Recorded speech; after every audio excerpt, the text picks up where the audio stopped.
fièrement, c'est Chati, elle vient de Blois, elle a réussi.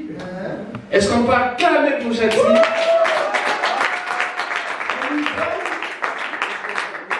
Une couronne. Non, pas fait de laurier, mais une couronne spéciale. Tu t'avances pour récupérer ta couronne, tu viens doucement. Et tu te mets juste à côté de moi. Et là, je dis, voici Chati. Et le peuple acclame, acclame, acclame.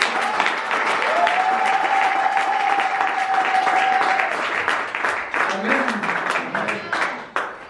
Que Dieu soit béni. Merci, Chati. Vous savez pourquoi je l'ai fait?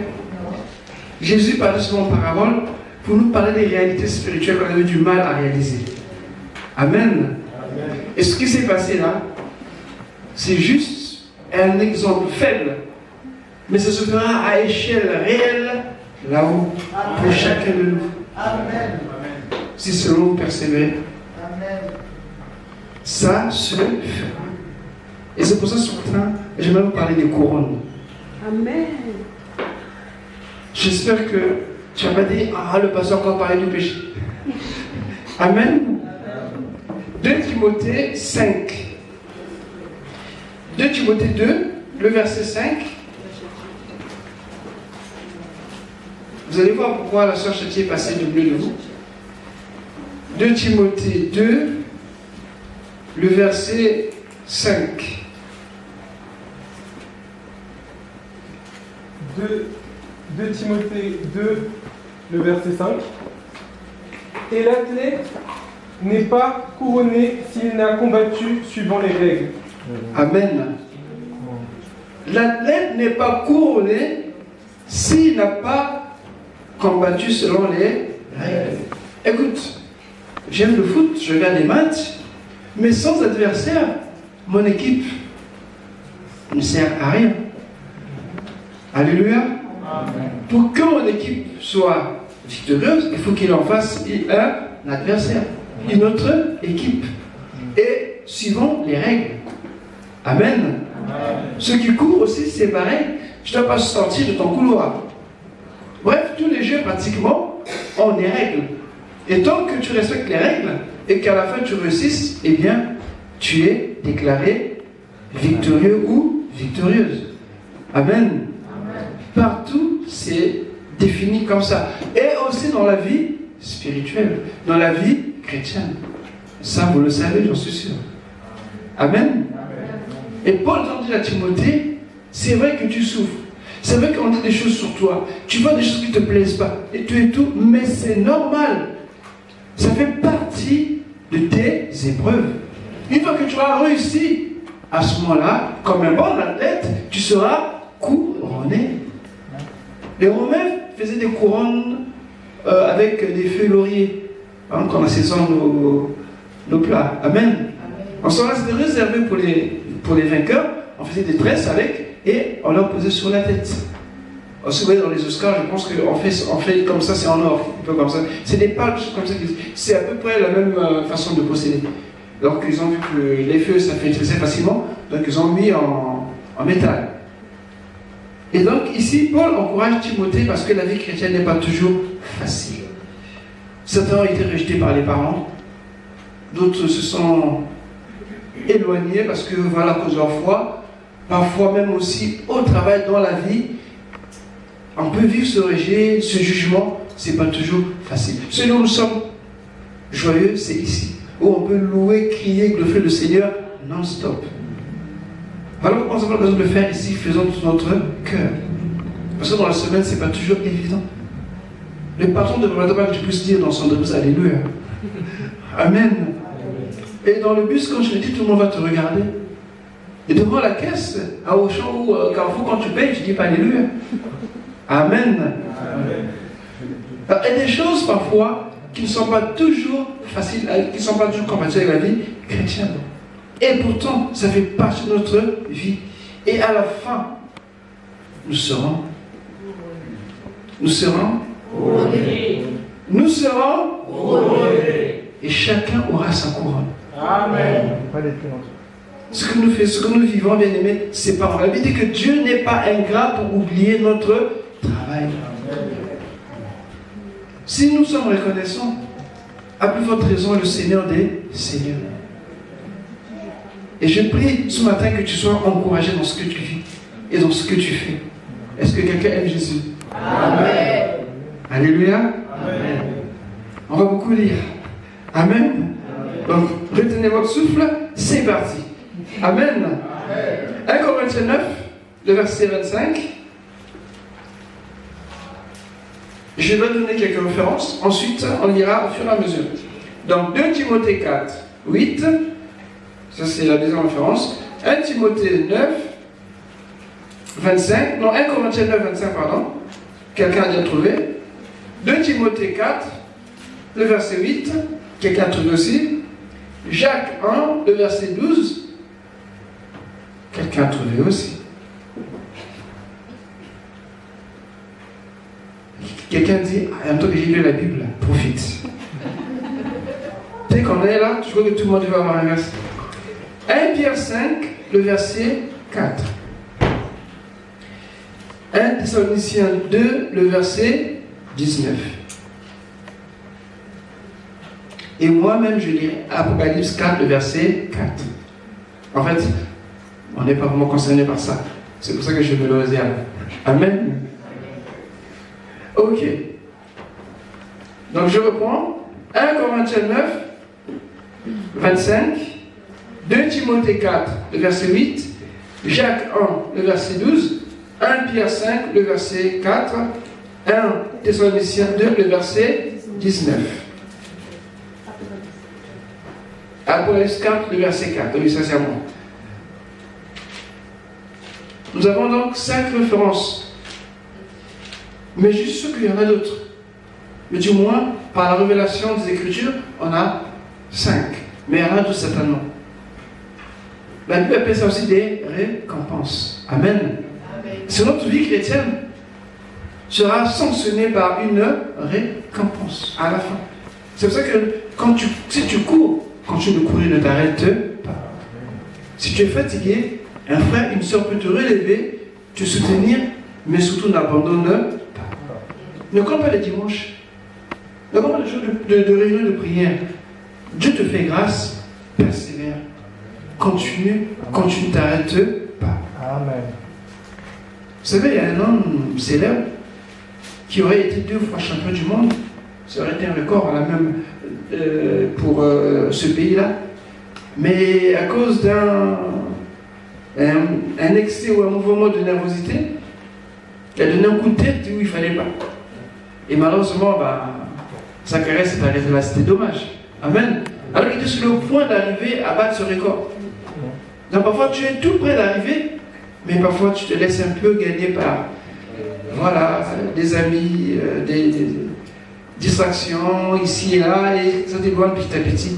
Mais sois un athlète. Quand tu es dans le terrain, tant que l'épreuve va finir, tu t'arrêtes pas. Amen. Amen. Est-ce qu'on peut commencer? Amen. Donc la première couronne, 1 Corinthiens 9, verset 25. 1 Corinthiens 9, le verset 25. Oui. Tous ceux qui combattent s'imposent toute espèce d'abstinence. Ils le font pour obtenir une couronne corruptible, mais nous le faisons pour une couronne incorruptible. Amen. La première couronne, celle que nous aurons, c'est la couronne incorruptible. C'est une couronne, c'est une récompense. Alléluia. Elle est réservée à ceux qui courent, à ceux qui combattent le bon combat. Et cette couronne, bien aimée, elle est destinée à quelqu'un parmi nous. Amen. Deuxième couronne, 2 Timothée 4, verset 8. 2 Timothée 4, verset 8. Désormais la couronne de justice m'est réservée. Le Seigneur, le juste juge, me la remettra ce jour-là. Et non seulement à moi, mais aussi à tous ceux qui auront entendu avec amour sa venue. Amen. C'est Paul qui dit que cette couronne lui sera donnée. Il réalise que non, il ne sera pas seul. Amen. Parce qu'il sait qu'il y a aussi toi qui es là. C'est la couronne de justice. Amen. Là, tout ce sont des récompenses qui nous attendent.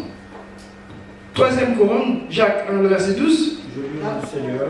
Amen. Heureux l'homme qui supporte partiellement la tentation, car après avoir été éprouvé, il recevra la couronne de vie que le Seigneur a promise à tous ceux qui l'aiment. Amen. Amen. Une couronne de vie. J'imagine. Que tu n'auras pas à dépendre, tu n'auras pas à craindre peut-être que je vais. Non. La couronne de vie, ça veut dire énormément de choses. Une vie à l'infini. Amen. Ensuite, c'est aussi dans le verset 2 de verset 10, mais c'est la même couronne. Et la quatrième couronne, c'est 1 Pierre 5, le verset 4. 1 Pierre 5, verset 4. Et lorsque le souverain pasteur paraîtra, vous obtiendrez la couronne incorruptible de la gloire. Amen. Amen. Une couronne de gloire. C'est pas la gloire du monde, là, non. Celle-là, elle est céleste.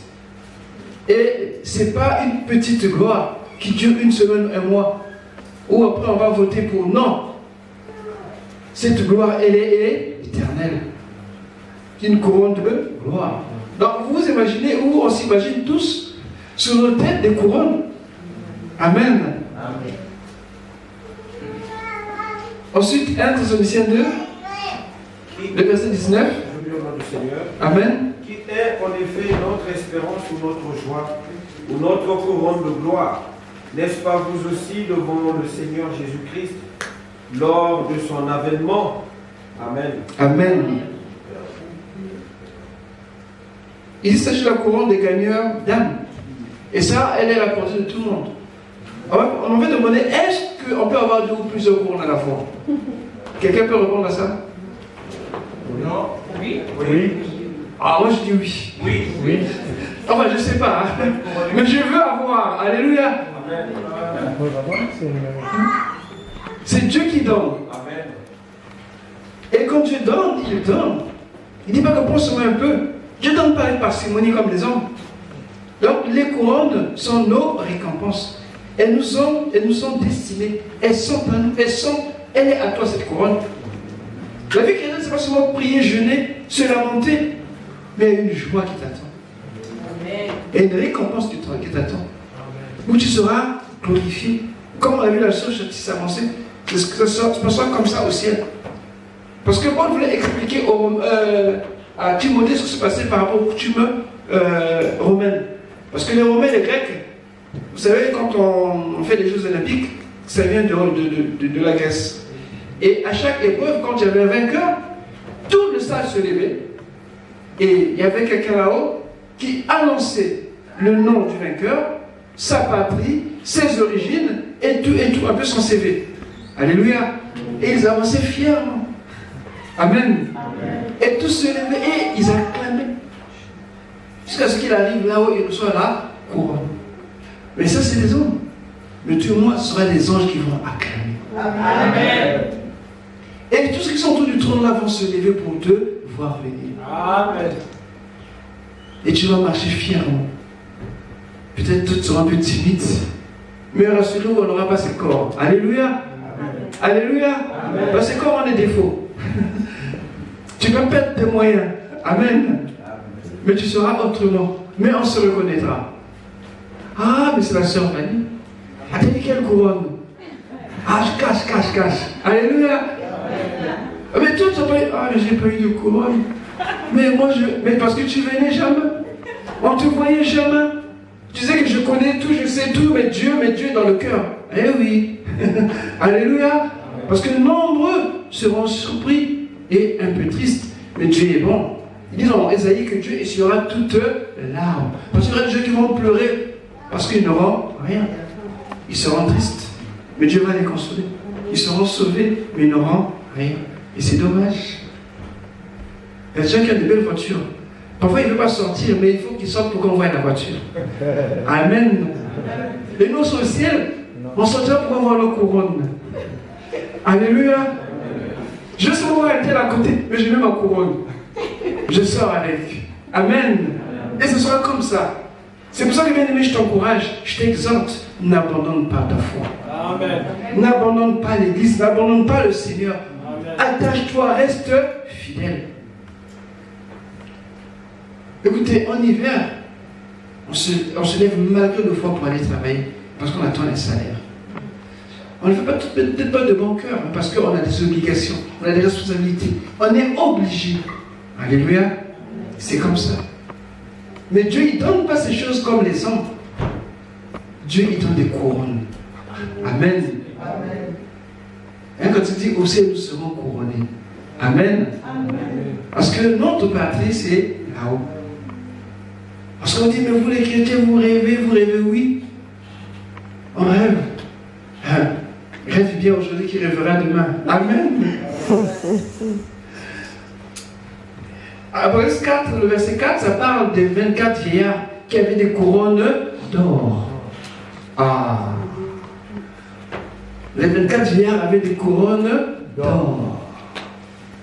Ils étaient auprès de Dieu. Ça ne donne pas des idées? Amen. Alléluia. Pourquoi se contenter d'autres couronnes s'il y a des couronnes d'or là-bas?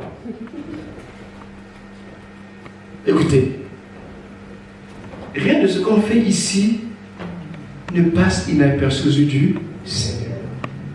Quand tu appelles un bien-aimé pour le fortifier, Dieu tient compte de cela. Comme tout le monde te dit, moi je ne vais pas, toi tu vas pour le glorifier, Dieu tient compte de tout cela. Comme on dit que mais non, mais toi c'est trop Dieu, bien aimé, tout ce que tu fais pour le Seigneur, c'est marqué dans le livre de souvenirs. Et c'est un livre que seul Dieu détient. Et nos noms sont écrits dans le livre de vie. Il y a deux livres. Il y a le livre de vie et le livre de souvenirs. Le livre de vie, c'est quand tu reçois Jésus comme Seigneur et Sauveur. Tu as la vie éternelle. C'est beau, hein? Amen. Dieu ne demande pas de choses difficiles. Dieu ne dit pas qu'il faut faire pénitence pour que tu sois sauvé. Dieu ne dit pas qu'il faut aller grimper sur la montagne ou faire des jeûnes sans arrêt. Non. C'est pas ça. Il a tout accompli. Et ce matin, il disait que même ceux qu'on dit pécheurs, même ceux qu'on dit meurtriers, ils ne savent pas qu'ils sont déjà pardonnés. C'est curieux quand même.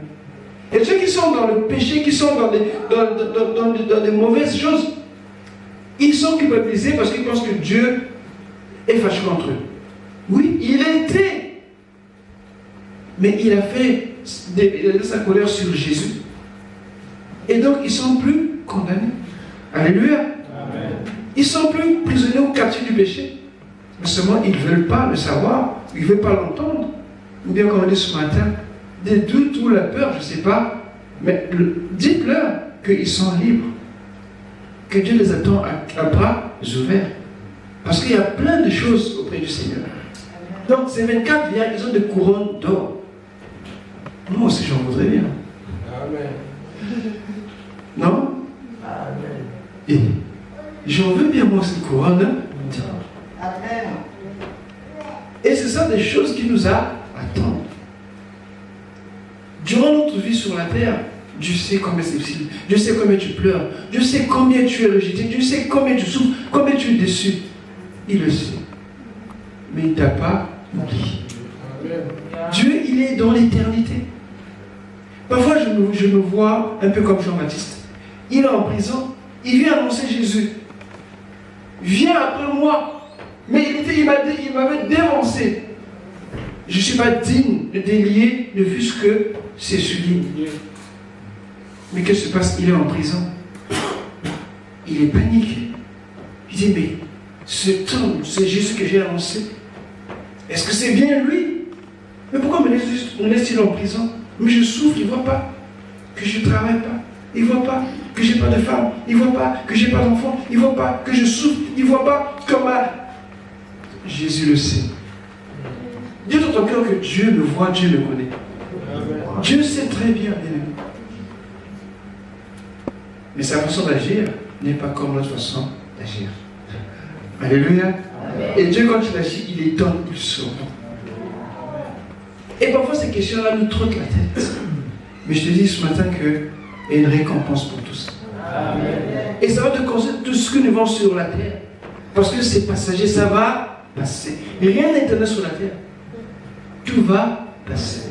Tu vas construire des maisons, tu vas acheter toutes les voitures, tu vas faire tout ce que tu veux. Oui, mais ça va passer. Quand Dieu t'appellera, ou quand Dieu viendra te chercher, excusez-moi, je vais dire, quand la mort viendra, ok, maintenant la mort viendra sur ceux qui ne croient pas. Pour nous, c'est Dieu qui va nous chercher. Amen. Et tout ce que tu as fait là va rester. Tu aurais peut-être bénéficié d'un petit confort, mais écoutez, 50 ans, 60 ans, ça vaut quoi devant l'éternité? Vous pouvez me dire? C'est incomparable. Alléluia. Donc les couronnes sont pour nous. Les couronnes sont pour toi. Et maintenant, je vais parler encore de quelques références pour être qualifié. Amen. Il faut connaître les règles, n'est-ce pas? Mais non, c'est des règles qui sont pour tout le monde. Ce n'est pas difficile. Par la foi. Amen. Qui peut lire Matthieu 27, le verset 29? Ensuite, on ira Hébreux 2, le verset 9. Parce que Jésus, il est extraordinaire. Il ne dit pas des choses qu'il n'a pas fait d'abord. Mais il a d'abord fait, ensuite il dit, faites aussi. Avant que les disciples chassent les démons, il a d'abord chassé les démons. Ensuite, il a donné le disciple le pouvoir de chasser les démons. Alléluia. Et Jésus, avant qu'il nous dise quelque chose, il le fait d'abord. C'est ça, un leader. C'est pas un chef qui s'assoit, qui dit, allez, faites, allez, allez. Non, lui, il fait. Ensuite, il dit de faire. Il te montre comment. Amen. Amen. Donc, voyons Matthieu 27, Matthieu 27, le verset 29. Verset 29. Je lis au nom du Seigneur. Ils tressèrent une couronne d'épines qu'ils posèrent sur sa tête. Et ils lui mirent un roseau dans la main droite. Puis, s'agenouillant devant lui, ils le raillaient en disant, salut, roi des Juifs. Amen. C'est vraiment... Vous voyez, le cœur de l'homme, c'est difficile à supporter. Mais cette moquerie, cette raillerie, ce sarcasme, ça c'est vraiment très difficile. Dans son état déjà, il était meurtri, fatigué, roi de coups.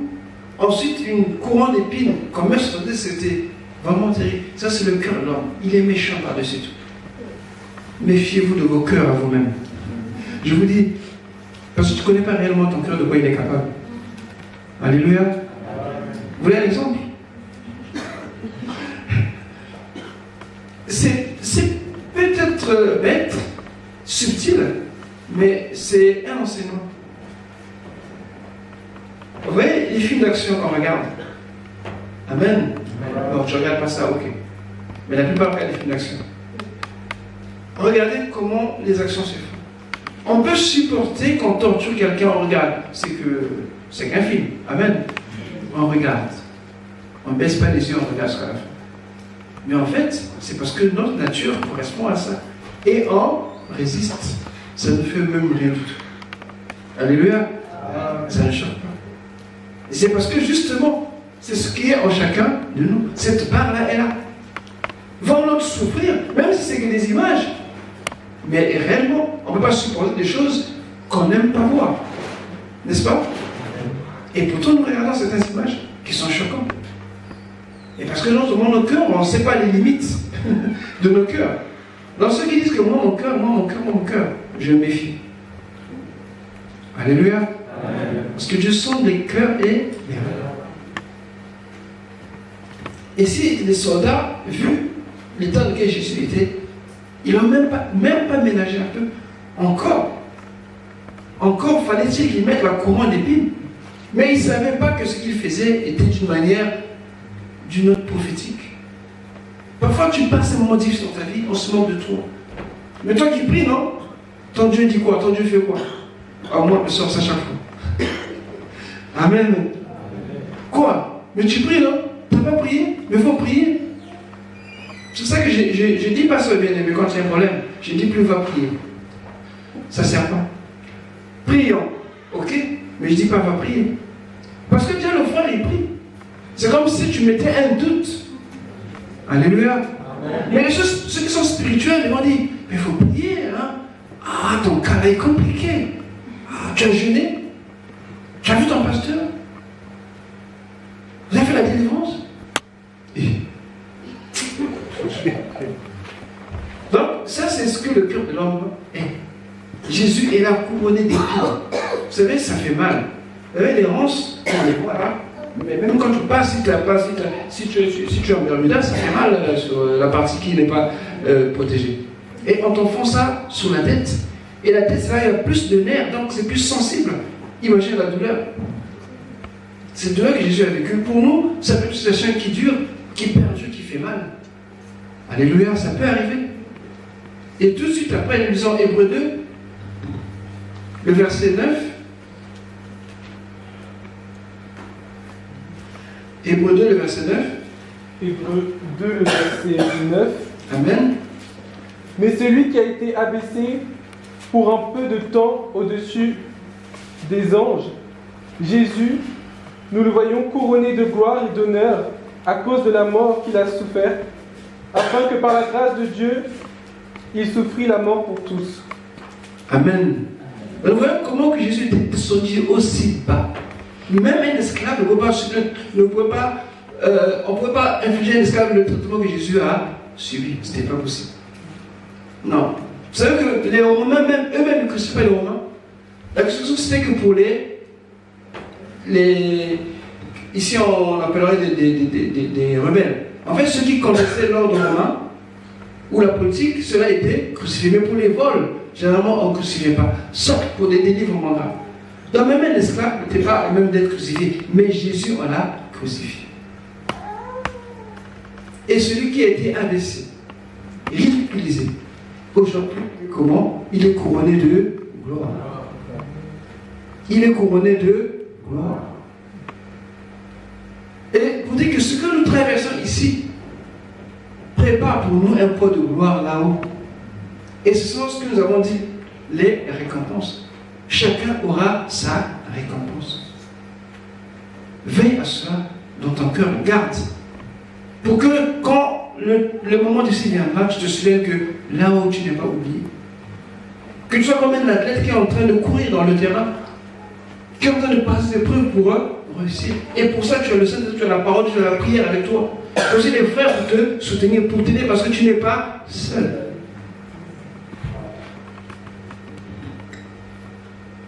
Jésus nous montre que ce n'est pas un chemin qui va plaire à tout le monde. Aujourd'hui, on aime les boulevards, on aime les avenues, on a même le GPS pour faciliter les déplacements. Dans les cartes, on les a oubliées. Amen. Et c'est comme ça. Mais la croix, on ne peut pas la simplifier. Non. La croix reste là.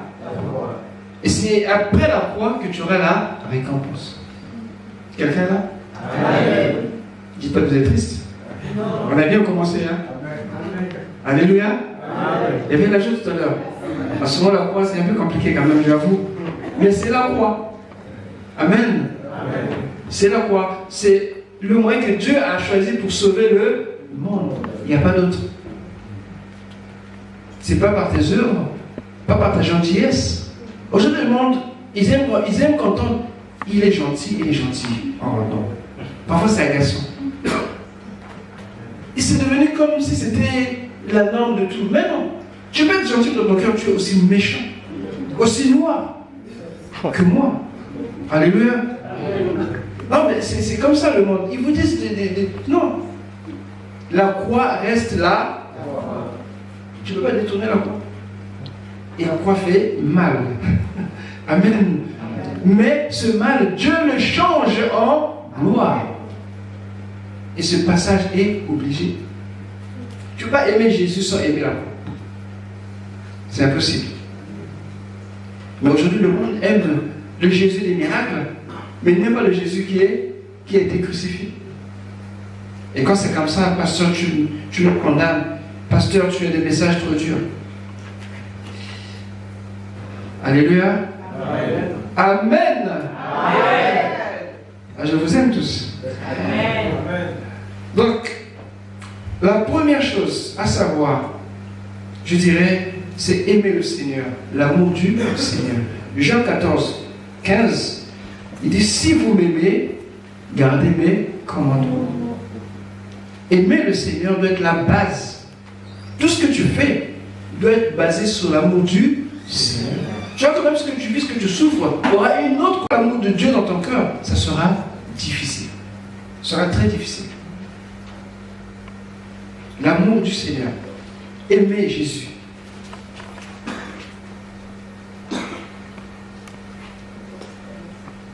Jean 14, 15. Deuxième chose, c'est l'obéissance. Matthieu 12, 50. Obéir. Tu ne peux pas être dans l'église, ni aimer Dieu, tout en étant désobéissant. Ça ne marche pas. Parce que notre foi même repose sur l'obéissance. Nous avons cru et nous avons obéi à la parole. Et nous avons été sauvés. Alors l'obéissance, l'amour, l'obéissance marchent ensemble. Amen. Ce sont des critères qui nous aident à avancer et à progresser dans le Seigneur. Parce que nous sommes en train de courir. Amen. Amen. Chacun de nous a son escale ou sa destination. On ne sait pas quelle gare il va descendre, ou quel arrêt il va descendre, ou quel métro, je ne sais pas. Mais on est tous dans le même train. Alléluia. Peut-être dans 2 jours, moi je m'arrêterai. Mais vous allez continuer. Parce que je serai arrivé proche de ma station. Je descendrai. Amen. Quand je parle de ça, je parle de la mort. Parce que les chrétiens ont peur de la mort. Jésus a vaincu la mort. Amen. Amen. Troisième chose, Luc 9, verset 62. Luc 9, verset 62, qu'est-ce qu'il dit?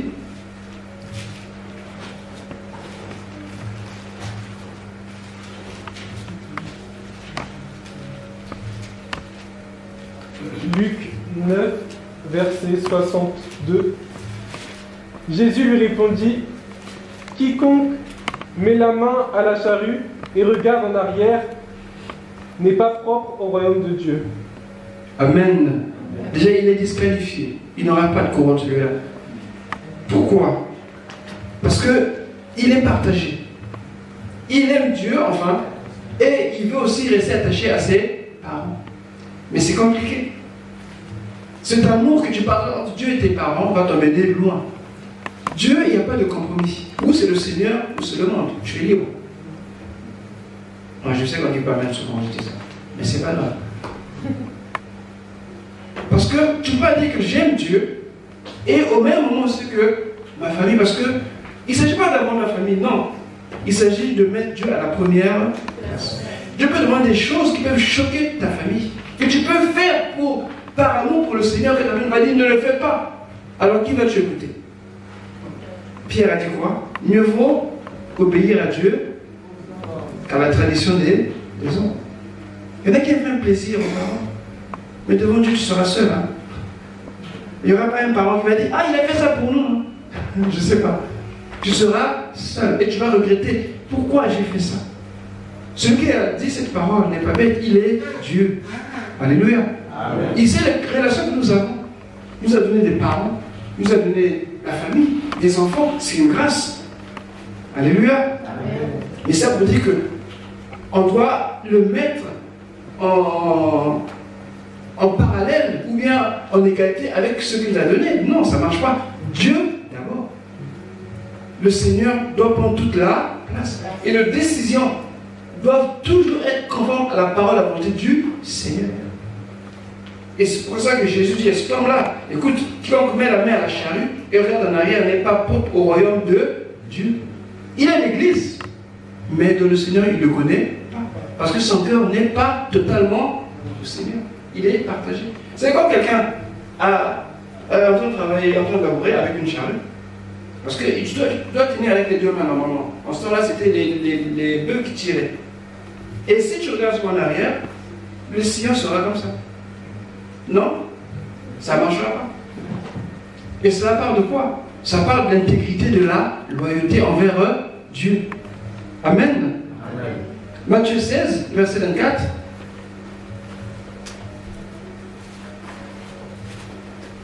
Matthieu 16, verset 24. Matthieu Matthieu 16, le verset intervenu au nom du Seigneur. Amen. Je n'ai été envoyé qu'aux brebis perdues de la maison d'Israël. Amen. Ah, c'est bien ça? Matthieu 16, c'est pas ça. Alors Jésus dit à ses disciples, si quelqu'un veut venir après moi, qu'il renonce à lui-même, qu'il se charge de sa croix. Amen. Amen. Et qu'il me suive. Et qu'il me suive. Alors croix revient. C'est pas trop sympa juste de dire ça aux gens de prendre leur croix. Tu sais que dans notre siècle, la croix, on n'aime pas trop. On a nos portables maintenant. Amen. Amen. On a nos réseaux sociaux qui sont très efficaces. Ta croix, franchement, ça ne marche pas. Jésus, tu aurais au moins été plus compréhensible. Dire ça, c'est choquant. J'entendais un prêtre dire ces paroles que la Sainte Seine, en réalité, on n'est pas obligé de parler du sang parce que c'est choquant pour les enfants. Encore le pain, ça peut aller, mais même manger le corps, ça ne doit pas être dans nos bouches parce que ça choque. Je dis, waouh, ça alors. Alléluia. Parce que notre façon de penser ne correspond plus à ce qui était écrit il y a plus de 2000 ans. Non. Non, arrêtez s'il vous plaît. Ce n'est pas à Dieu de se conformer à ce que nous sommes. Dieu n'est pas influencé par tout ce qui se passe. Dieu, quand il a créé l'homme, tout ce que nous voyons là, c'était potentiellement dans l'homme. Il a fallu du temps pour que cela se produise ou se manifeste. Il a dit dominez, assujettissez. Donc ça ne doit pas étonner. Vous voulez enlever ça pour ne pas choquer. Mais vous allez faire des vacanciers pour l'enfer, à coup sûr. Et ils seront gratuitement. Alléluia. Donc il faut dire les choses. Jésus a dit que celui qui veut me suivre se charge de sa croix. Il voulait parler d'une mort violente. Parce que tout ce qui était là savait que la croix symbolisait une mort violente. Sans sommation même à la limite. Qui devait scandaliser des gens. Parce que quand tu es pendu, quand tu es crucifié pour ta famille, non seulement c'est une honte, mais ça reste de génération. Alléluia. Et vous êtes même marginalisés. Et Jésus disait aux disciples le prix à payer pour le suivre. C'était comme ça. Parfois, Jésus a l'impression de parler qui pouvait peut-être parfois nous choquer. Mais en réalité, quand on voit bien, c'est facile. Parce qu'il a tout accompli. Est-ce que nous vivons, nous, par la foi, comparé à ce que Jésus a vécu? C'est incomparable.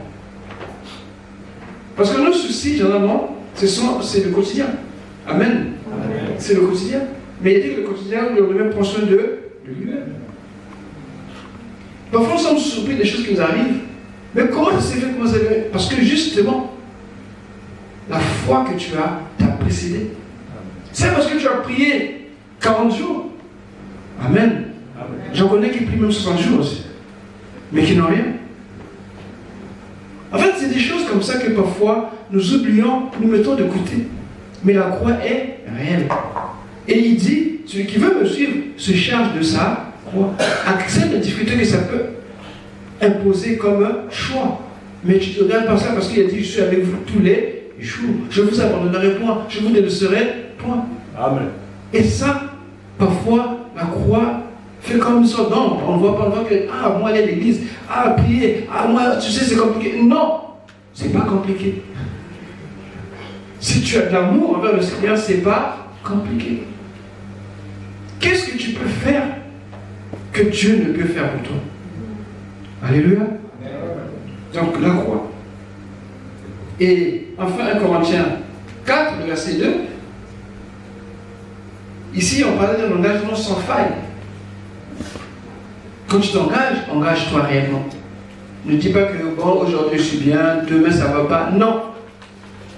Un engagement sans faille. 1 Corinthiens 4, verset 2.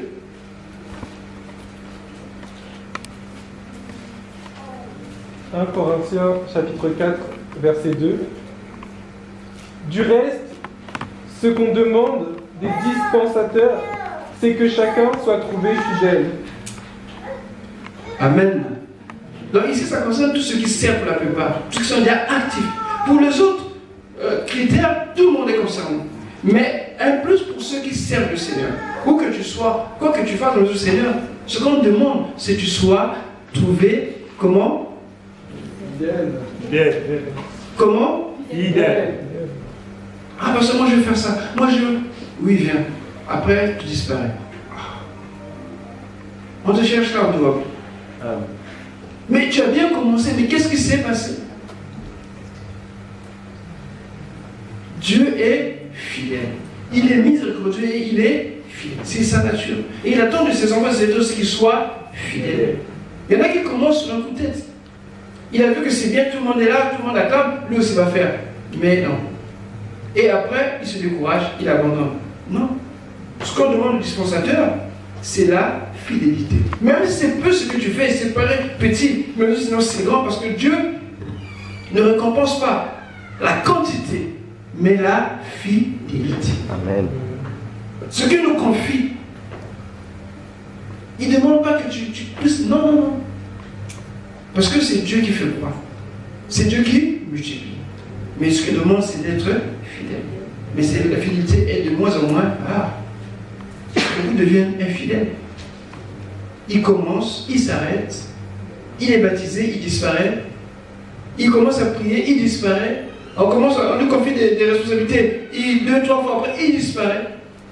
Mais dehors, il dit que je sers Dieu, je connais Dieu, je suis. On ne se moque pas de Dieu. Alléluia. Amen. Nous sommes des athlètes. Et nous sommes à même de courir. Et pour finir, je vais lire pour vous 1 Corinthiens 3, 12 à 14. Ça, c'est les critères. Mais alors, comment ça va se faire? Amen. Alors, c'est pas fini encore. Vous savez, lorsque on arrive à avoir toutes ces qualités-là, c'est bien. On coche toutes ces cases. Maintenant, il faut faire quoi? C'est comme si un boxeur, il s'est entraîné. Son manager a vu qu'il a l'endurance, qu'il frappe fort, qu'il a un bon jeu de jambes et tout. A dit, ouais, il est bon, il est prêt pour le combat. C'est un peu ce qu'on vient de faire là. Amen. Et après, il faut quoi? Qu'il monte sous le ring, non? Amen. Amen. Tu sais manier le ballon? Ok, mais il faut qu'on te voie dans un stade. Et ce que Paul nous dit ici, donc 1 Corinthiens 3, et le verset 12, il commence par dire, si quelqu'un bâti sous ce fondement avec de l'or, de l'argent, des pierres précieuses, du bois, du foin, du champ, l'œuvre de chacun sera manifestée. Donc tout ce qu'on a dit là, il y en a qui font semblant. C'est que le bois peut paraître bien, tout, mais quand le feu passe par là, il n'y a plus rien. Pareil pour les autres matériaux qui sont là. Que ce soit du chaume, que ce soit du foin, tout cela, que ce soit l'or ou l'argent, passe par le feu. Donc notre récompense nous sera donnée à travers le feu. Ce n'est pas pour nous juger. Non, on est déjà jugé par Christ, nous sommes passés de la mort à la vie. Mais justement, c'est pour nos récompenses.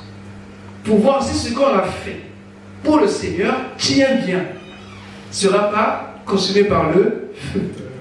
Donc on peut entre nous se leurrer, se séduire, s'impressionner. Alléluia. Mais aux yeux du Seigneur, ça ne passera pas. Je connais un tel. Ok. Mais celui-là, tu vas passer dans le feu. Et donc ce feu, c'est quand on met la chose qui est passée. Donc le feu sera d'abord là, il traverse le feu, et quand il va sortir du feu, intact, comme était sorti Daniel, vous vous rappelez? C'est tout le monde n'était pas brûlé, et il meurt dans le feu, et voilà, et là, on va remettre la couronne sur sa tête. Une couronne de gloire, une couronne incorruptible, une couronne de vie, une couronne de justice, une couronne. Amen. Amen. Et le verset 5 du chapitre 4, c'est la continuité. Maintenant, un conseil, c'est pourquoi ne jugez de rien avant les temps, jusqu'à ce que vienne le Seigneur qui mettra en lumière ce qui est caché dans les ténèbres et qui manifestera les desseins des cœurs. Alors chacun recevra de Dieu la louange qui lui sera due, ou la récompense qui lui sera due. Alléluia. Amen. Et quand j'entends ça, ça me booste. Amen. Amen. Ça, c'est comme un enfant, il a bien il attend le jour de l'examen. Il est motivé. Je veux que tu sois aussi motivé, bien-aimé. Est-ce que tu es là? Amen. Est-ce que tu es vraiment motivé? Ou bien peut-être que j'étais découragé. Alors, il faut soyez honnête. Hein? Alléluia. Amen. Qui est découragé? Qui est découragé? Qui est motivé? Amen. Qui est motivé? Amen. Le motivé se lève. Amen. Amen. Amen. Amen. Amen. Les couronnes. Elles sont à nous les couronnes. Amen. C'est pas pour les anges, c'est à toi, c'est à moi, c'est à nous les couronnes. Ne les perdons pas.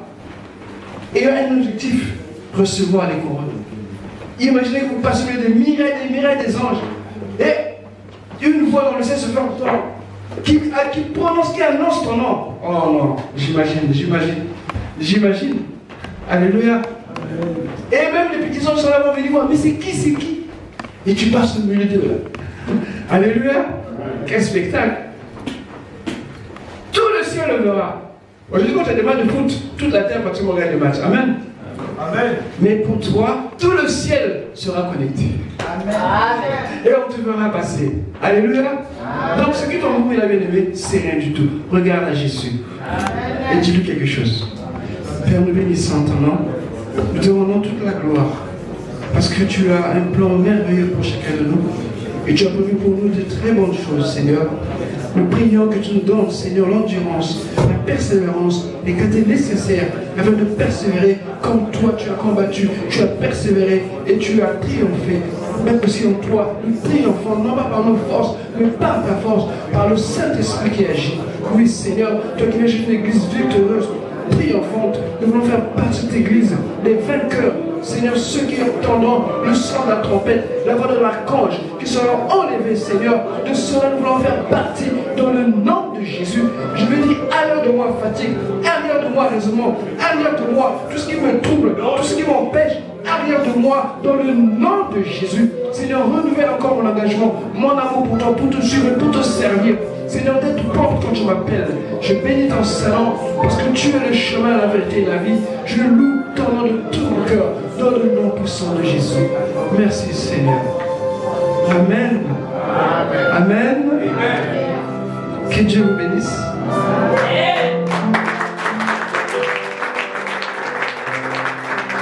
Est-ce que tu parles?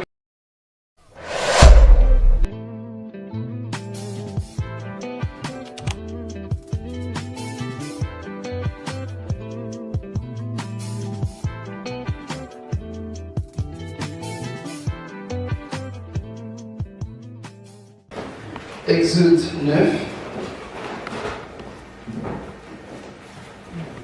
La semaine dernière, j'étais dans ce chapitre. Bon, généralement, les dimanches, c'est pas trop évident de le faire, mais j'en profite. Amen. On peut se méditer ensemble, Exode 9.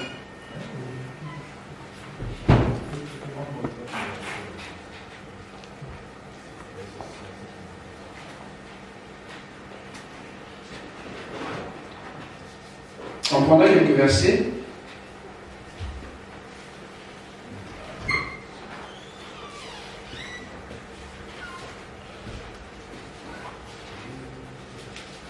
Notamment 1 à 3. On peut descendre. C'est juste pour nous introduire sur le 5e fléau.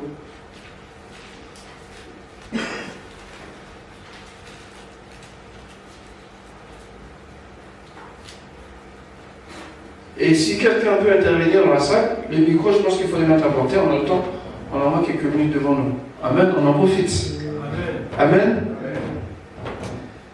Ok, on y va.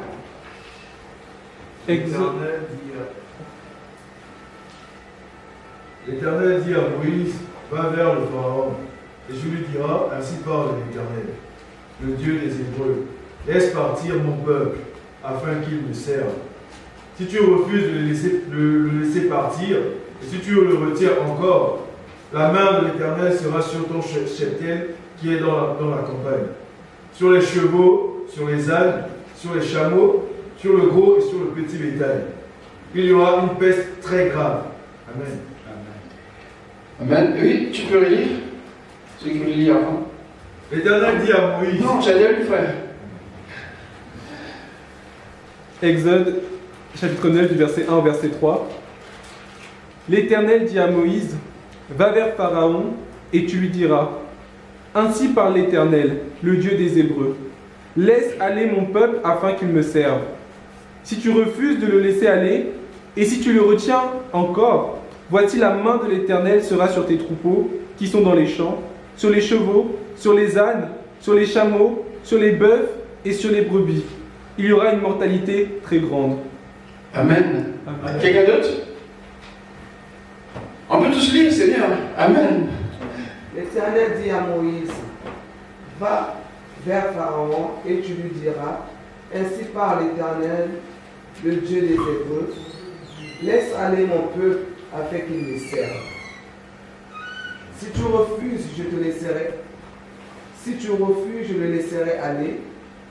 Et si tu le retiens encore, voici, la main de l'Éternel sera sur tes troupeaux qui sont dans tes champs, sous les chevaux, sous les ânes et sous les chameaux, sous les bœufs et sous les brebis.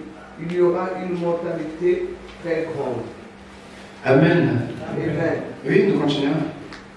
L'Éternel dit à Moïse, va trouver le Pharaon et tu lui annonceras, voici ce que dit l'Éternel, le Dieu des Hébreux, laisse partir mon peuple afin qu'il me serve. Si tu refuses de le laisser partir, si tu le retiens encore, la main de l'Éternel frappera tes troupeaux dans les champs, les chevaux, les ânes, les chameaux, les bœufs et les brebis. Il y aura une mortalité très grande. Amen. Quelqu'un d'autre? Amen. L'Éternel dit à Moïse, va vers Pharaon et tu lui diras, ainsi parle l'Éternel, le Dieu des Hébreux. Laisse aller mon peuple, afin qu'il me serve. Si tu refuses de le laisser aller, et si tu le retiens encore, voici la main de l'Éternel sera sur tes troupeaux qui sont dans les champs, sur les chevaux, sur les ânes et les chameaux, sur les bœufs et sur les brebis. Il y aura une mortalité très grande. Amen. Amen. Quelqu'un d'autre? Le Seigneur dit à Moïse, va trouver le roi d'Égypte et dis-lui, voici l'ordre du Seigneur, le Dieu des Hébreux, laisse partir mon peuple pour qu'il me serve. Si tu refuses toujours de le laisser partir, si tu continues à le retenir, moi le Seigneur, je vais agir contre tes troupeaux qui sont dans les champs. J'enverrai une peste très grave qui rendra malade les chevaux, les ânes, les chameaux, les bœufs, les moutons et les chèvres. Amen. Amen. Ces trois premiers versets, on dit assez long pour le reste. Il s'agit de la cinquième plaie. Amen. Quelque part, on a intitulé frappe chirurgicale. En fait, Dieu ne frappe pas au hasard. Il cible. Il détermine ce qu'il va faire et il le fait. Une question que je pose ce matin. Ici, Pharaon ne voulait pas laisser aller les enfants d'Israël. C'est bien ça? Amen. Et Dieu dit, si tu ne laisses pas, je vais frapper. Mais pas à l'aveuglette. Il dit ce qu'il va faire. La question que je pose ce matin, et c'est pourquoi les enfants de Dieu qui sont retenus par Pharaon, à votre avis? Amen. Sentez-vous libre, c'est un dimanche spécial. Il y a un micro qui est là. Croyez-vous qu'il y a encore des enfants de Dieu que Pharaon retient, à votre avis?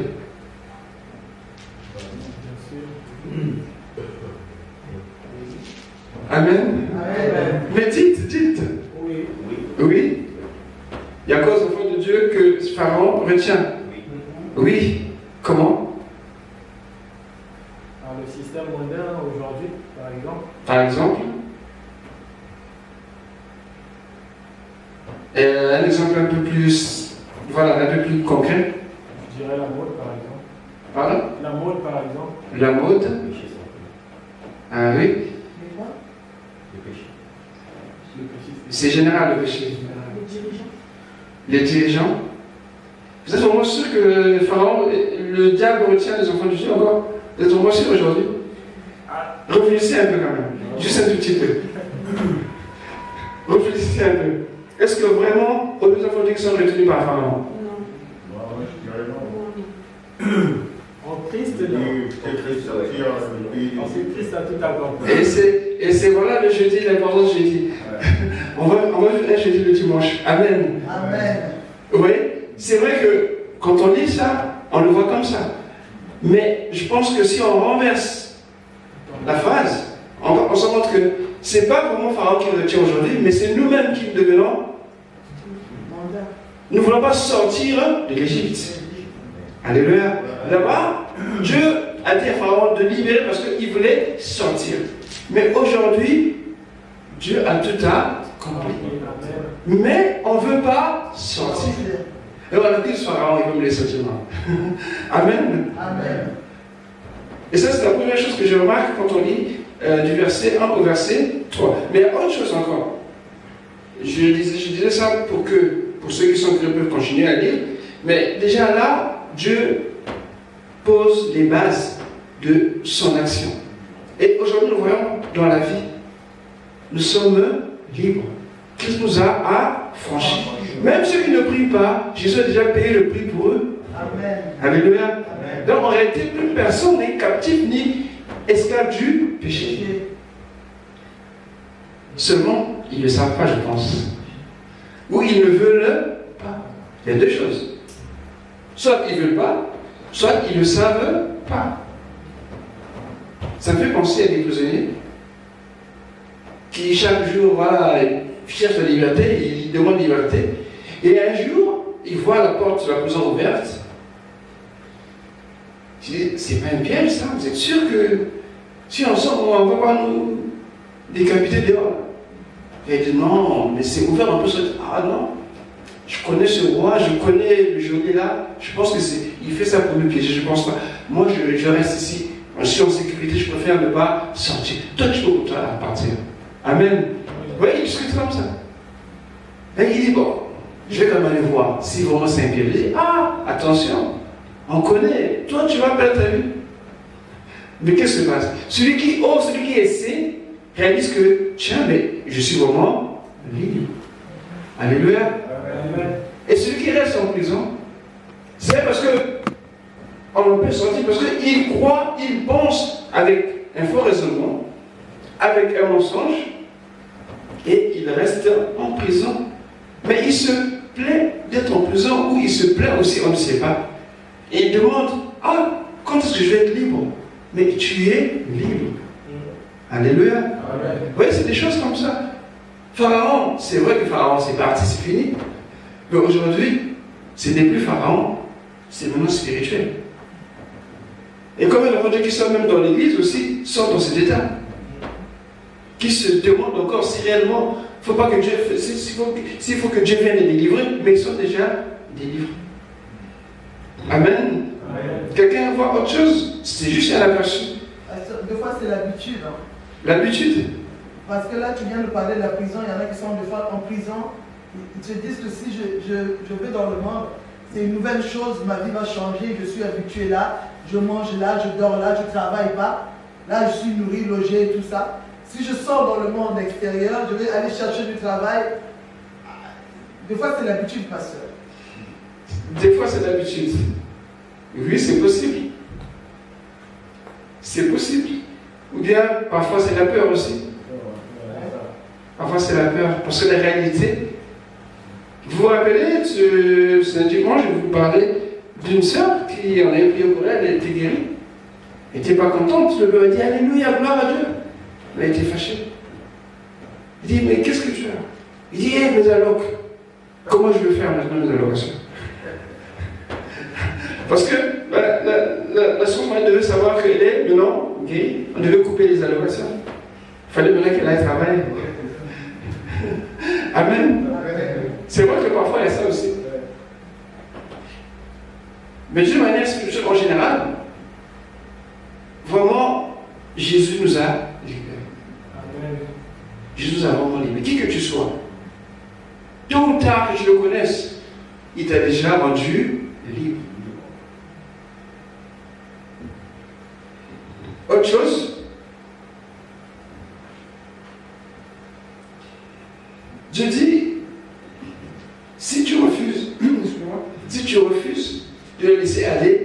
le retiens encore.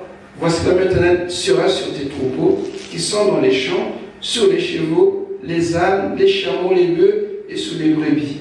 Il y aura une mortalité très grande. Ici, Dieu va s'attaquer au poumon économique. Parce qu'il sait que ça fait mal. Amen.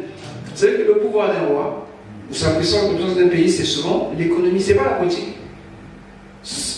La politique, c'est juste voilà, comment il gère les choses. Mais la puissance d'une nation, c'est d'abord l'économie. Et Dieu va toucher l'économie. C'est un investissement. Parce que l'économie, en ce temps-là, c'était plus le cheptel qu'on avait, les champs, et tout dépendait du bétail, du bétail qu'on détenait. Et le troupeau du roi ou du peuple était très considérable. Et donc, toucher à ça, c'était vraiment frapper là où ça fait mal. Vous savez, ici, à la Marche-Vieille, on ne punit pas comme ça. Ici, quand on fait une loi, souvent, ça touche au porte-monnaie. Je pense que le frère le sait très bien. C'est pour nous dissuader, amen, de ne pas désobéir. Excès de vitesse, 300 €, 90 €. Ah, jamais assez. Franchement, hein, je faisais beaucoup en mais moi je me suis un peu. Ça va. Mais généralement, on frappe là où ça fait mal. Et comme on sait qu'ici, le porte-monnaie, on le regarde très bien, je crois que Jésus avait dit que là où est ton trésor. Ici, on le sent vraiment quand on est en France. Amen. Alors Dieu frappe là où Pharaon peut avoir mal. Et parfois aussi, il y a des choses dans la vie, quand Dieu nous interpelle, parfois il va toucher là où. Mais qu'est-ce qu'on fait parfois? Est-ce qu'on réalise ou bien on dit on va prier? Ça dépend. Parfois on accuse. On a Jésus sort. Mais non, c'est tout. Hein. Qu'est-ce qu'on fait? Oui? Est-ce que vraiment on réalise ça?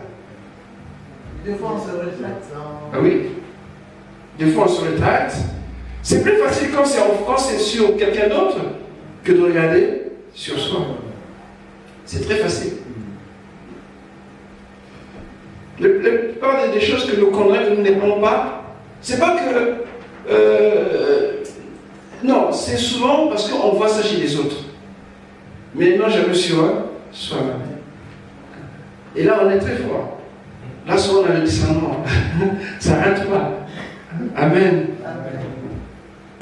Mais si Dieu est précis dans ce qu'il va dire, il va faire. Il prise la parole, écoute, si tu ne le fais pas, et voilà ce qu'il va se faire. Moi, je pense que je crois que c'est possible de m'avoir dit ça, que quand tu veux frapper un enfant, il faut d'abord lui dire pourquoi tu le frappes. Il ne faut pas le faire dans un élan de colère. L'enfant, il comprend pourquoi je l'ai frappé, et il est mal, il est frustré, il est blessé, et c'est pas bien. Pour sa croissance aussi et pour les relations qu'il peut avoir plus tard. Mais quand il sait pourquoi on le frappe, à ce moment-là, il ne le fera pas. Même s'il peut le faire, il sait qu'on peut. Et bon, les enfants sont un peu espiègles, parfois ils peuvent mentir. Mais au moins, il sait pourquoi on l'a frappé. C'est important. Et Dieu fait pareil. Dieu ne vient pas parce que quand je suis le Tout-Puissant, je fais ce que je veux. Hein? Amen. Amen. Le verset 5. L'Éternel fixa le temps et dit, demain l'Éternel fera cela dans le pays. Dieu fixa le temps. Oui, ça ne dépend pas de Pharaon, ni non plus de Moïse. C'est Dieu qui fixe le temps. Sinon, on a des calendriers, mais le temps appartient au Seigneur. C'est lui qui fixe le temps. Et Dieu n'a pas besoin de nos calendriers. C'est pour ça que parfois on est perturbé. Hier encore, on me disait, mais le temps il passe, mais voilà. J'étais aussi à ta place il y a quelques années, je raisonnais comme toi. On a tous parfois peur du temps. C'est vrai que le temps fait peur. Ah oui. Le temps n'a pas d'allié.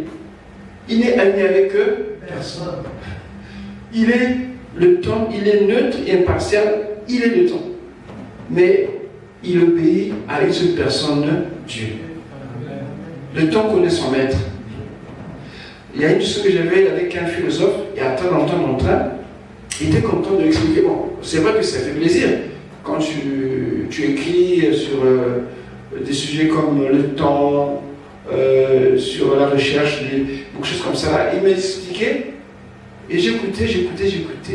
Et il m'a demandé à la fin, il dit, tu sais que le temps, il avait dit comme quelque chose comme le temps, c'était quelque chose que personne ne pouvait contrôler, que personne ne pouvait influencer.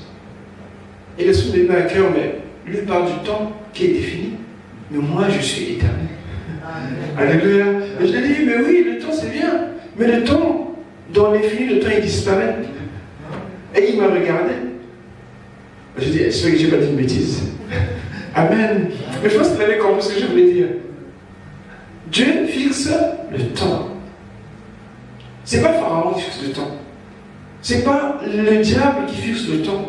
Ni les petits sorciers. Non. Le temps, c'est Dieu qui le fixe. Parfois, vous avez l'impression qu'il est à leur avantage. Mais non, détrompez-vous. Il sera toujours à notre avantage. Parce que c'est Dieu qui fixe le temps. Et Dieu dit, demain, l'Éternel fera... L'Éternel fixa le temps. Il arrête le temps, il dit demain. Mais pourquoi demain? Parce que nous avons besoin des repères pour nous retrouver. Alléluia. Tu sais, je disais qu'aujourd'hui, nous sommes dimanche. Mais réellement, les jours n'ont pas de couleur. Qui peut différencier lundi, mardi, mercredi, jeudi jusqu'à dimanche? Quelqu'un? Ça dépend des patrons. Ça dépend? Des patrons. Des patrons. Et des cadres. Des cadres. Ah, je te demande des maîtres et des maîtres, on entend là, parce qu'il y avait, quand on était tout petit, quand le maître arrivait, c'était lui en noir. Alors là, si vous n'avez pas révisé ce jour-là, en tout cas, les coups vont pleuvoir. Bon, vous n'avez pas connu ça. Bon, moi non plus, me frappe pas parce que, pour d'autres raisons, mais j'en connais des gens, 2 fois 2, 3 fois 3. À côté. Je vois que les gens, ils partent, ils pleurent. Et le mec tient sa cheveux comme ça, il est content. Il est content parce qu'il va voir frapper. Et c'était comme ça. Donc il y avait des tenues qu'on savait. Donc par rapport à ça, on dit que tel jour, il est bon, il est gentil. Mais tel jour, il est méchant. Amen. Mais en réalité, il n'y a rien qui définit un jour qui peut dire que ce jour c'est mardi, ce jour c'est mercredi. Parce que ce jour, si on dit que tout le jour c'est dimanche, c'est dimanche. Alléluia. Il n'y a pas de couleur, il n'y a rien du tout qui différence. Mais dans notre fonctionnement, eh ben, on a mis ça.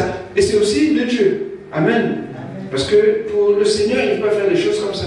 Dieu dit à Moïse, ce jour sera pour vous le premier jour de l'année. Mais tout le monde ne connaît pas ce jour. Amen. Qui le connaît ce jour? Personne. Parce que le calendrier hébreu, il est plus lunaire que solaire. Nous avons un calendrier solaire. C'est ce que nous avons. Mais pour les Hébreux, c'était lunaire par rapport aux récoltes. Donc, c'est pour ça que c'est des approximations lorsqu'on dit le mois de... Et pour régler le problème, ils prennent toujours 2 mois pour faire un mois entier. Hein? Mars, avril, c'est le mois de la sortie d'Égypte. Donc, on ne sait pas trop si c'était mars ou bien avril. Mais on sait que c'était au printemps. Amen. Parce que souvent, ça devait être chaud, c'était en hiver. Donc, voilà à peu près comment notre Dieu fait des choses. Et ceci pour dire que Dieu garde le contrôle. Toujours Dieu garde le contrôle. L'Éternel fixa le temps. Bien, on passe à autre chose. Quelqu'un a un autre verset qui est interpellé là?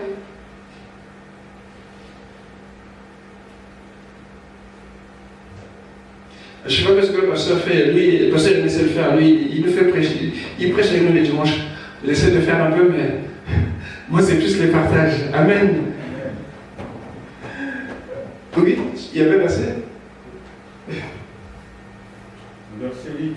Le verset 8. Il dit l'Éternel dit à Moïse et à Aaron, remplissez vos mains de cendre de fournaise et que Moïse la jette vers le ciel sur les yeux de Pharaon. Pour moi, c'est dit, il ne faut pas avoir peur de changer sa vie. De changer sa vie.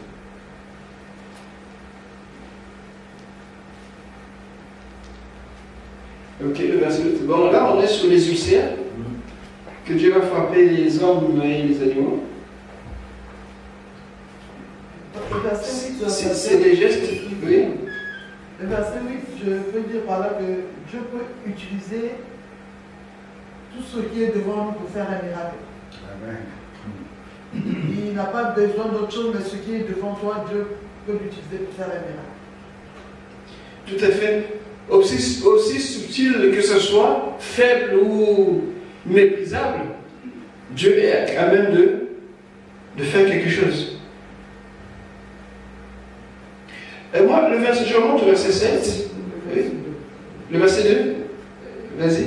Le verset 2 dit, si tu refuses de le laisser aller, et si tu le retiens encore, jusqu'au verset 3, verset 2, verset 3, voici la main de l'Éternel sera sous tes troupeaux. Et quand je pense au verset 2, au verset 2, 3, tu me dis, le Seigneur connaît le cœur de Pharaon. Rien ne lui échappe dans le cœur de cet homme. Mais quand même, il dit, si tu refuses de le laisser, il lui laisse quand même une porte. Ça, c'est intéressant, par contre. Ouais. Il lui laisse. Mais lui qui connaît le cœur de l'homme, lui qui connaît, déjà avant même qu'il aille chercher Moïse, déjà, il sait déjà ce qu'il est en train de faire. Exactement. Et le cœur n'a pas commencé à s'endurcir au moment où Moïse, le cœur commençait déjà, avait déjà pris déjà les racines. D'endurcissement. D'endurcissement. Mais là, il dit si. Donc, même quand tu es en train de monter dans les trucs qui ne plaît pas à Dieu, il y a toujours une porte. On ne peut pas dire que non, que le Seigneur frappera en hasard. Non, le Seigneur parle toujours avant que le frappe. Maintenant, la question que je me posais, est-ce qu'aujourd'hui encore, parce qu'on se dit, le Seigneur, quand le Seigneur l'a frappé, est-ce que le Seigneur frappe toujours? Parce que nous les chrétiens, on parle de Dieu fait miséricorde, Dieu est amour. Est-ce que le Seigneur frappe toujours aujourd'hui? Bonne question. Dieu frappe-t-il encore aujourd'hui? Ah oui? Qui a vu lui qui a été frappé? Et tout à l'heure, tu as dit qu'il y a des choses de fois qui nous arrivent. Oui. On dit que c'est l'autre. Et des fois, c'est Dieu, c'est pour nous corriger, pour nous ramener vers nous. Ah oui. Mais là, c'était pour là, c'était. Et puis, c'est plus de la même manière parce que, pasteur, je dirais, c'est plus les mêmes générations, si je peux dire ça. Oui. Parce que, voilà, c'est de la même. C'est vrai que Dieu est le même, mais s'il y a 2000 ans en arrière, il frappait ou il agissait comme ça, aujourd'hui, il n'a pas changé, c'est vrai, mais il a changé peut-être sa façon de faire parce que, comme venait de le dire le frère Nathan, nous sommes au temps de la grâce aussi. Temps de la grâce, donc c'est un Dieu amoindri. Non, ça ne veut pas dire que Dieu s'est ramolli, mais juste dire que, par exemple, quand il avait dit à Noé, je ne détruirai plus, je ne ferai plus périr la terre telle que je l'ai fait. Mais il peut envoyer d'autres malheurs. C'est vrai que c'est vrai que cette question mérite réflexion. Parce que la manière dont Dieu parle ici, c'est comme si aujourd'hui il ne le faisait plus. Mais oui. Il le fait parce que quand on parle de la fin des temps, les signes et tout ça, il le fait ce qui n'a pas changé. C'est vrai. Que cette question, comme dit que au moins ça mérite un long moment de réflexion et de méditation. Parce que c'est vrai que le temps a changé, mais nous restons les mêmes pratiquement. Parce que c'est pas l'homme physiquement qui a changé, parce que l'homme spirituellement est toujours le même. Mais physiquement, il y a eu beaucoup de choses qui sont passées. Mais la mentalité de l'homme n'a pas vraiment évolué. Au temps d'Abraham, ce sont les mêmes hommes qui au temps d'ici. Amen. Amen. Mais ici, c'est vrai que Dieu dit, si tu refuses, je ferai ceci. Mais à un moment de la vie, je pense que Dieu frappe. Il frappe, pasteur, parce que quand il t'envoie, il t'appelle. Quand tu as l'appel de Dieu et que tu refuses l'appel de Dieu, attends-toi à des conséquences. Quand le Seigneur te met quelque part et que tu refuses, en fait, il ne te frappe pas pour le malheur, mais c'est pour ton bien, pour que tu reviennes sur le droit chemin. Oui, donc il y a frapper et frapper, il faut considérer ça. Parce que ici, frapper, dans le cas de punir, c'est différent dans le cas d'amener à la repentance.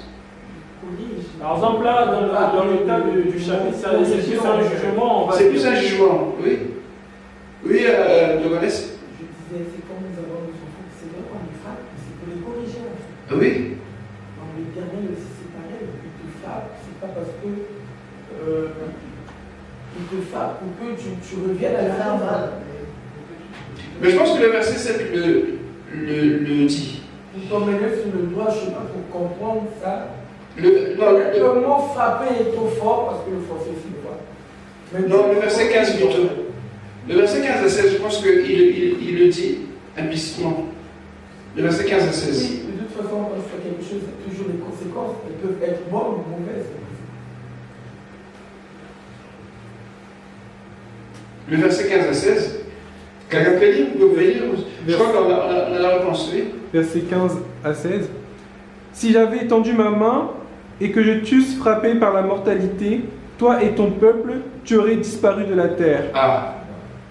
Mais je t'ai laissé subsister afin que tu vois ma puissance et que l'on publie mon nom par toute la terre. Amen. Ici, on a déjà une raison déjà. C'est vrai que Dieu peut d'un coup faire disparaître quelqu'un, mais à quoi bon? Ça va lui amener quoi? Le but de Dieu, c'est qu'il soit glorifié. Que l'on reconnaisse que Dieu est Dieu. Même le méchant puisse le reconnaître. Et c'est la différence avec les autres petits dieux. Dieu ne fait pas les choses comme un égoïste, qui est tout puissant, qui fait ce qu'il veut. Avant tout, Dieu veut sauver. Avant tout, Dieu veut guérir. Avant tout, Dieu veut, manifester son amour. C'est vrai qu'il pouvait le faire. Si j'avais étendu ma main et que j'étais frappé par la mortalité, Dieu pouvait décimer toute l'Égypte. En un temps, en un éclair, et c'est fini. Et qu'est-ce qu'on aurait dit? Rien. Et je crois que ça revient à ce que la prophète tout à l'heure. En fait, Dieu ouvre une porte au cas où il se laissait convaincre de la puissance de Dieu. Mais Dieu sait déjà que cet homme est comme ça. Et il se sert justement de sa puissance. En fait, Dieu n'est jamais pris au dépourvu. Alléluia. Parce que moi, j'ai vu des gens rendre ce témoignage, et même quand je lis certains hommes dans l'histoire, qui ont dit que moi, Dieu, jamais. Même en disant cela, ça me fait rire. Ils donnent des noms qui glorifient le Seigneur. Je vous ai parlé d'un jour de l'histoire de l'ADN. Celui qui avait découvert cette molécule-là. Il dit, mais je détiens le secret de la vie. Effectivement, l'ADN, c'est la vie. Il dit, mais c'est pas possible. Mais ça, c'est la vie, le commencement de la vie, mais c'est ça. Effectivement, c'est bien ça. Et c'était un athée, il dit, Dieu donc n'existe pas. Moi, je suis Dieu. Il s'est dit comme ça. Bon, seulement il a découvert, il n'a pas créé. Amen. Seulement, il n'est pas resté aussi. Voilà. Et on a dit, comment tu nommes ça? Il dit, cette molécule, il la nomme acide désoxyribonucléique. Donc ADN. Il dit, ah ok. Et il était tout comme ça. Et quelque temps après, il va apprendre que non, mais l'Éternel s'appelle Adonai. ADN. Mais tout tard, bien, le nom a été donné dans les qu'on a été publié. Amen. Parce que quand on appelle Adonai en hébreu, c'est ADN. Que nous disons Seigneur, qu'on a collé avec Jéhovah. Donc vous voyez que même les gens qui disent que Dieu n'existe pas, finissent par glorifier le Seigneur. Mais des fois, pasteur, c'est pas qu'ils finissent par glorifier le Seigneur. Le Seigneur se sert et fait sortir de leur bouche. Amen. Exactement. Exactement. Et vous vous rappelez de Cyrus dans Ésaïe? Dieu dit, Cyrus mon serviteur. Mais Cyrus en soi n'existait même pas encore. Non. Il n'existait même pas encore. Il s'est fait appeler Cyrus parce qu'il avait lu le livre d'Ésaïe. Et il a fait exactement ce qu'Ésaïe avait prophétisé avant. Et quand il a vu ça, il dit, mais c'est pas possible. En fait, Dieu est Dieu. Notre Dieu est Dieu. C'est vrai que parfois on est surpassé par des événements, mais je vous rassure, soyons joyeux. Vraiment, soyons reconnaissants pour que Dieu nous ait appelés à son amour. Parce qu'il est tellement grand, tellement immense. Et lorsque j'ai entendu ces versets, en réalité, on répond un peu à la question que l'apôtre a posée. Et le verset que je voulais dire rapidement, je finis par là, le temps est presque fini. 7. Pharaon s'informa de ce qui était arrivé, et voici pas une bête des troupeaux d'Israël n'avait péri. Mais le cœur de Pharaon s'endurcit et il ne laissa point aller le peuple. Bon, c'est pas grave, continue de t'endurcir.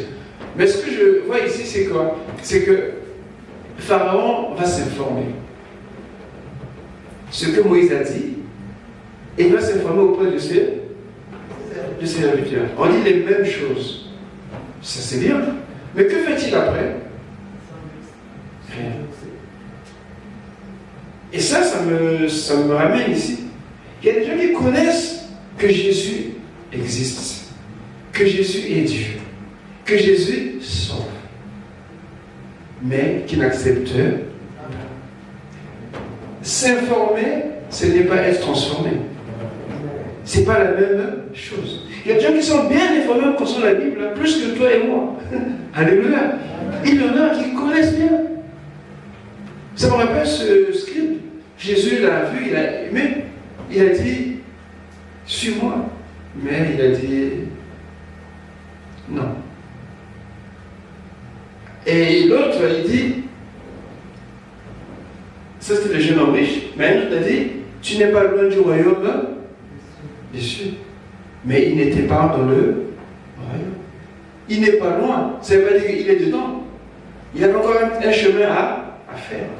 Tu peux t'informer sur l'église, et surtout aujourd'hui, avec tout ce qu'on a comme médias, les gens ont des informations sur l'église, sur les pasteurs, sur tout ce qui se passe, mais ils ne sont jamais dans l'église. Alléluia. Amen. Si vous voulez les voir, vous savez les endroits où vous pouvez les voir.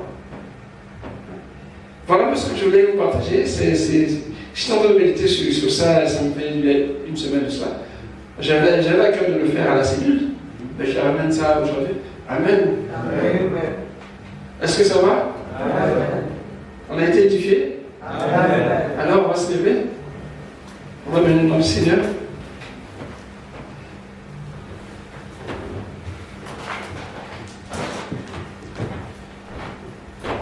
Bien-aimés, quelles que soient les situations, quels que soient les événements, tout ce qui peut arriver, soyons toujours sensibles à la voix du Seigneur. N'endurcissons pas nos cœurs, parce que Dieu d'abord parle à nos cœurs. Parfois tu peux sentir qu'une parole te vient, tu as tenu quelque chose, tu dis peut-être que c'est moi. Tu peux avoir des doutes, mais que dit la parole de Dieu? Elle va confirmer ce que tu ressens quand ça vient de Dieu. Alléluia. Amen.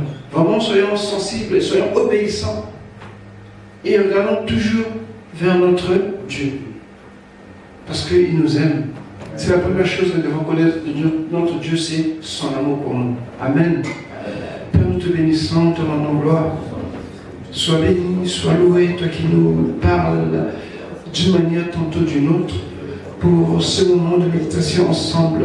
C'est un dimanche quelque peu particulier, voire spécial, mais ta parole est la même.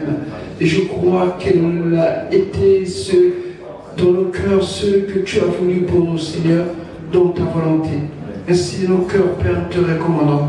Seigneur, tout ce que nous sommes, tout ce que nous portons à tes yeux.